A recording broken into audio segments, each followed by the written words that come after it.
Hello, and welcome to this week's Movie Math, where there are some pretty interesting questions swirling around the debut of Ghostbusters Afterlife, which did okay. Did Sony botch the release? Is the brand still reeling from the 2016 film? And our audience is actually just waiting to see the movie until this coming Thanksgiving weekend. As for that last one, I can tell you the answer for my family, and the answer is yes. We have tickets to go see Ghostbusters Afterlife for Thanksgiving. That's when we're going to go and see it. I'm excited to see it again. But, my family could have I think everyone's very busy getting ready for Thanksgiving this weekend. This is a common Hollywood strategy. You get out a little early. I mean, Disney used it for Frozen too. You get out a little bit early ahead of Thanksgiving weekend. You get a little momentum going. You realize a lot of people are traveling, getting ready to have, make Thanksgiving dinner, a lot of prep work that's necessary. And then, bam, your movie's ready and waiting for them when they are ready. So I think that could happen. Now, of course, some movies are coming out for Thanksgiving. Speaking of Disney, Encanto. Disney has typically owned Thanksgiving every year. It's like their holiday. However, with the decision to put Encanto on Disney Plus just 30 days later for Christmas at no extra cost, I think that could really seriously undercut Encanto. What else could undercut it? The fact that it can't get any premium screens. It might be able to get one here and there, but the premium screens, at least in New York City, are being divided up amongst Ghostbusters Afterlife and House of Gucci. And speaking of House of Gucci, when the embargo lifts tomorrow at 6 p.m. Eastern Standard Time, I suspect it's going to get hit with a rotten tomato. In the movie, they tell Lady Gaga's character to wear green for good luck, but this green is not going to be good luck. So I think the Ghostbusters Afterlife could really be the big winner over the super long holiday weekend. When are you going to see Ghostbusters Afterlife if you haven't seen it already? This coming holiday weekend at some point in theaters? Are you waiting for PVOD, premium video demand, or subscription video on demand? Remember, you got to know your PVOD and SVOD terms.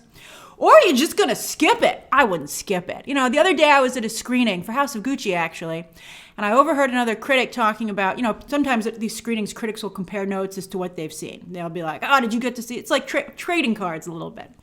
And someone said, have you seen Ghostbusters? And this critic said, no, and I didn't even like the original. She said she didn't like the original Ghostbusters, and that just blew my mind. I mean, even if she said it in a real, kind of disparaging way, and it's like, even if you don't like it, I wouldn't tell anyone you didn't like the original Ghostbusters, and I would at least certainly put some respect on its name.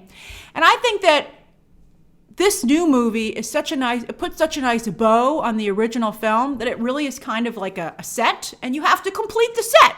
So I would watch Ghostbusters Afterlife at some point. I think it's a fun movie. So while you still kind of try and wrap your head around someone not liking the original Ghostbusters movie, let's move on to the other two questions. All right, so Ghostbusters Afterlife, it debuted with $44 million, which is on par with Dune and Halloween Kills. However, both those movies opened day and date on streaming services, while Ghostbusters Afterlife is theaters only. So it should have done a bit better. However, A Quiet Place 2 was theaters only, and that opened around there, and that actually ended up doing quite well. So again, let's keep an eye on this coming holiday weekend for Ghostbusters Afterlife.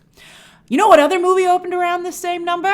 The 2016 movie, and that, of course, was not during a pandemic. Is that good or bad for either movie? I think it's kind of a mix of both for both films. What I really think this means is that both these films feature directors who are good at what they do, but once again making the movies they personally would like to watch. A big problem in Hollywood these days, as we all know, instead of the movie that audiences have said very clearly that they want to see, which is a sequel where the remaining Ghostbusters are main characters or strong supporting. I mean, Reitman did a better job with the nostalgia than Feig did, but Feig did have Murray and Aykroyd as well, right? In really weird roles, but he had them. I think the end credit scene in Ghostbusters Afterlife, check out that video, link down below, breaking it down. But I think that signals that for the next film, we're finally going to get what we very clearly asked for. So I wouldn't say that the brand is reeling. I think it's more that Sony is still struggling to hit the bullseye. I mean, I don't think studio executives should be afraid to tell their directors what they would like them to deliver. I think this, what kind of movie would you like to make question is not good. For a franchise. If you want to go make an artistic movie that you came up with on your own, I'd love to see what you want to do. But when it comes to a big franchise, there are certain expectations that need to be met. I think they're probably dealing with that a little bit with Sam Raimi over at Marvel. All right, so anyway, as for botching the release, this is a tough one because, again, the jury is still out. But I still, at this point, think that Ghostbusters Afterlife should have come out a couple of weeks earlier for Halloween, around when they debuted the movie at New York Comic Con and lifted the review embargo. I think Ghostbusters Afterlife should have gone up against Halloween Kills or Dune, and then had the whole Halloween season to be a big family play. Right now, it's getting overshadowed by Friendly Fire, Sony's Spider-Man No Way Home. I mean, a lot of people didn't even know Ghostbusters Afterlife came out this weekend. Maybe that's part of their plan. Open it this weekend. Everyone goes, oh, hey, that came out. Let's go see it Thanksgiving weekend. Maybe maybe that's what it'll be. I mean, CinemaScore didn't even get a grade for the movie. It comes out tomorrow for some reason. CinemaScore, what were you doing all weekend? Go ask people. You knew this was coming. Or did they? Did they also forget? They did King Richard. That got an A. We'll talk about King Richard in a moment. So again, we need to see how it does this coming weekend. It has no real competition, in fact, until Spider-Man No Way Home on December 17th. I mean, other big movies open, but now with targeting the same audience. So that's a month to make, I think, maybe a considerable amount of money. The 2016 Ghostbusters fell about 50% every weekend for 6 weeks straight. Whew, that's bad. Ghostbusters Afterlife hopefully will do better than that. So the 2016 Ghostbusters opened like solidly, I wouldn't say strong, but solidly, but then it dropped like a rock. All right, Sony, though, could get the last laugh with Ghostbusters Afterlife. They're like, it was about Thanksgiving weekend all along. And then they could keep laughing and rolling around on the floor in money with Spider-Man No Way Home. Because look at this. No Time to Die is doing so well overseas that Sony might actually not only have the first pandemic movie to open 100 million plus domestically, but they might even get to the $1 billion club worldwide. Oh boy! No Time to Die has surpassed F9 as the biggest Hollywood movie of the pandemic. The Broccoli, Barbara Broccoli, her brother's, I think that's her brother, last name Wilson. Barbara Broccoli, she was right to hold out for that theatrical release. Wow, I think that's going to help her when she now has to deal with Amazon. I think they're going to trust her instincts. She's like, did I get almost $800 million during a pandemic? Yes, I did. It's also great to see a woman producer succeeding and doing so well by the franchise. I watched that again, too, when it became available on PVOD last weekend. It was a lot of fun. Really like that movie. I think it's very good. And it has a whopping 79% of its box office from the international marketplace. 79%! Very, very promising for No Way Home. Big blockbusters make the bulk of their money overseas, so that market has to be doing well. And it is! For the right movie. Back to the weekend box office. Speaking of that, unfortunately, Eternals took another 60% drop in its third weekend. We don't want these big drops to keep going week to week. As for third weekends for comparison, Shang-Chi fell just 38% its third weekend, Venom 2 48%, F9 50%, and Black Widow a little closer with 55%. But that was also, of course, available on Disney Plus for $30. But still, Eternals is losing momentum fast worldwide, and clearly the MCU needs to get back into the Chinese market if they want to once again dominate the box office charts like they did pre-pandemic. I mean, if I were Feige, I'd call up China and be like, why have you forsaken me? Your people love our movies. I'd still make another Eternals, even with this big drop. But at this point, if China won't play a Chloe Zhao film, and considering the fact that I think she hurt the film with the lack of action as well in other markets, I'd probably get another director. And what's going to happen with Simu Liu, who I thought was very personal on Saturday Night Live last night? I think he does better in light comedy than he does in action and drama. I think he was better on Saturday Night Live than he was in Shang-Chi. He stood out more. I loved him and Bo and Yang together. And I also think that explains why so many of you love him so much on Kim's Convenience. But he kept Shang-Chi out of the Middle Kingdom. Will he John Cena it? I'd John Cena it rather than get recast, which I've told you I've heard whispers about. Kevin Feige takes a very strong stand for talent against his own bosses, but will he stand up to China? I mean, he did cave on editing out some of the LGBT content in Eternals. And because the only reason Kevin Feige is so strong is because of his box office numbers, so he must really protect those. And the HBO Max decision continues to haunt Warner Brothers as Dune remains just a hair under $100 million. It'll get there next weekend. But still, how much better would Godzilla vs. Kong and Dune have done if they were theaters only? And they're just both going to hover at about 100 million. That's crazy. And does HBO Max have the subs to show for this sacrifice? Unlikely, because they'd be talking about it, and they have not shared their subscription numbers in quite a while. And look at King Richard, DOA. It's such a good movie. It's the lowest debut of Will Smith's career, lower than Collateral Beauty. And it had amazing critic and audience scores. It's shocking. Oh, well. I mean, also, did people watch it on HBO Max? I hope they have some great numbers that come out, in the next day or so to maybe balance this out. But it might actually help its awards chances because now it's a labor of love, right? And also, tennis continues to be a tough sell to mass audiences. Tennis is not a sport that commands a huge audience. At least someone's got to watch it or else there wouldn't be so much money invested in it. But it's not a crossover with the movie-going audience, apparently. All right, let's head over to streaming. For the week of October 18th, we're going to start off with Nielsen, as usual. You debuted an unseeded Squid Game, helping Netflix to totally dominate this list, even as other streaming services aggressively try to come for them. Only Hulu and Apple TV were able to break through this week with some darn good content. That's how you do it.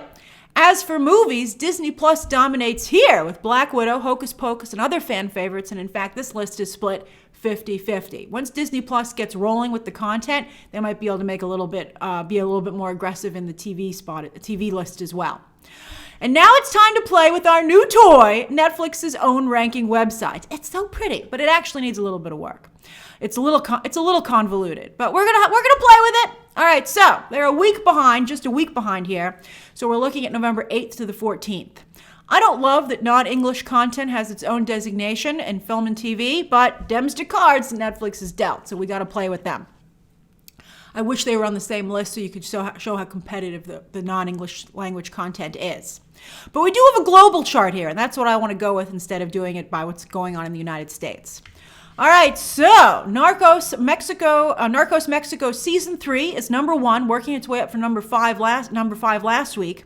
Well, Arcane debuted in 2nd place, and they just greenlit Season 2. Oh, so exciting. And fascinatingly, Dynasty is a huge hit without anyone in the United States watching it at all. That's very interesting to me, and one of the cool new things to come off of this new website. As for movies, Red Notice is easily the top movie worldwide. It's number 1 everywhere. Look at all those number ones.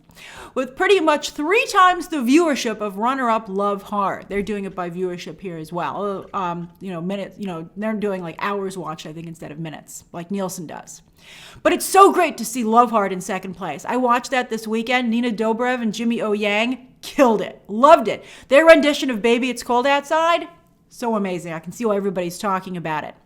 The Harder They Fall captures the bronze, while Zack Snyder's Army franchise had an excellent week. And Kelsey Grammer and Nicolas Cage, they can still pull in an audience, especially globally. Over on iTunes for this week, No Time to Die is killing it here as well, and this is their 2nd week at number 1 as a $20 rental. While Free Guy and Shang-Chi are also winners on PVOD, just as they were at the box office. Crowd pleaser's gonna please. Last Night in Soho quickly hit PVOD, also a $20 rental, but it's only doing okay. I think this should have been a day-and-date release on streaming for Halloween weekend. I think making this movie theaters only was a mistake. And as soon as it's Christmas time, just like everyone goes to Hocus Pocus and The Nightmare Before Christmas, everybody wants to Grinch it up, as both the Benny C. and Jim Carrey versions are neck and neck in the top 10. Oh, I love both those versions of The Grinch, and I'll probably watch both this year myself. It's crazy that you can watch the same story twice in the year, but I think they're both so good and both so different that you can do that. The original Ghostbusters also popped into the top 10 with the release of the latest film. As for what's coming up this holiday weekend, get ready! Encanto, House of Gucci, and Resident Evil all open on Wednesday, theaters only, while awards contender Licorice Pizza opens Friday. On streaming, does anyone here care about the second half of Masters of the Universe, which debuts on Tuesday? I was going to maybe review it. I got the screeners. I couldn't really get through it. I watched 1 episode and I was like, not good enough for me to go back to this. Meanwhile, on Wednesday, join me for the watch-along. First 2 episodes of Hawkeye drop at 3 a.m. You're going to want to watch that opening with a crowd. That's perfect for a watch-along party. And hey, the Beatles Get Back documentary is this Thanksgiving. It's a 3-day event starting on Friday. HBO Max is showing up at the Thanksgiving dinner with some content. They've cooked for the potluck this year. They not only have Gossip Girl Part 2, but the fun holiday movie 8-Bit Christmas, which looks pretty good to me, actually. I don't know if it's cozy enough to compete, but I think it looks fun. Back to Netflix, they've got, in addition to that more Masters of the Universe, this is so much. The Jonas Brothers Family Roast, True Story with Kevin Hart and Wesley Snipes, Halle Berry's Bruised, Mark Miller's Super Crooks, A Boy Called Christmas, another season of F is for Family, reality show School of Chocolate, and A Castle for Christmas as Netflix continues to try to come for Hallmark's holiday movie crown. I think that is maybe too much content. I mean, this is crazy. This is crazy, but it's war. It's war. And Netflix is winning, so they might be crazy like a fox.